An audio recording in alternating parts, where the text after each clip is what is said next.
দেখতে পাচ্ছ good morning. দেখতে পাচ্ছ গাড়ির অবস্থা।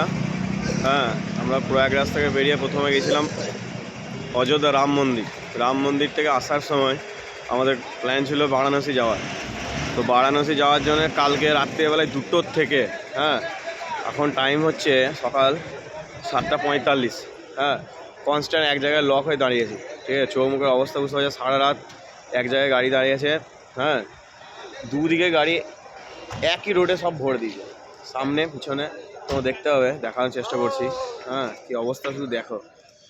আর এইদিকে দেখো আমাদের গাড়িটাকে লাস্টে এখানে লাগিয়ে কালাতে একটু বিশ্রাম নিয়েছি। হ্যাঁ, এরম করে কি হয়? এখানে সব থেকে বড় ব্যাপার, এখানে কোনো জল নেই। হ্যাঁ, কিচ্ছু নেই, একটা জলের ব্যবস্থা নেই। আমি চিন্তা করছি এতগুলো বাস এখানে সব লেডিস আছে। হ্যাঁ, এদের কি অবস্থা? একটা বাথরুমের ব্যবস্থা নেই, একটা কিচ্ছু কোনো ব্যবস্থা নেই। হ্যাঁ, এই তো ইউপির অবস্থা। এবার চিন্তা করো গাইস। হ্যাঁ, আমি জামটা দেখাচ্ছি, দাঁড়াও। এদিকে যত দূর দেখতে হবে তোমরা, যত দূর দেখতে হবে তত দূর গাড়ি আর গাড়ি। হ্যাঁ, কোনো রোড ফাঁকা নাই। হ্যাঁ, সমস্ত গাড়ি অন সাইডে অফ আছে। এইদিকেও সেম ব্যাপার, এই দিকটা দেখো সেম অবস্থা। দেখো যত দূর দেখতে হবে তোমরা শুধু গাড়ি আর গাড়ি। হ্যাঁ, পুরো লক হয়ে গেছে। হ্যাঁ, পুরো লক।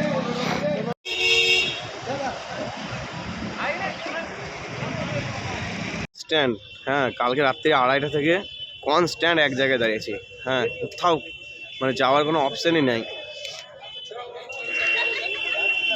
এই লেডিসগুলো কি অবস্থা! হ্যাঁ, মেয়ে ছেলেগুলো সবাই লেডিস, এদের বাথরুম যাওয়ার থেকে পরিস্থিতি খারাপ, কোনো ব্যবস্থা নেই, কিচ্ছু নেই।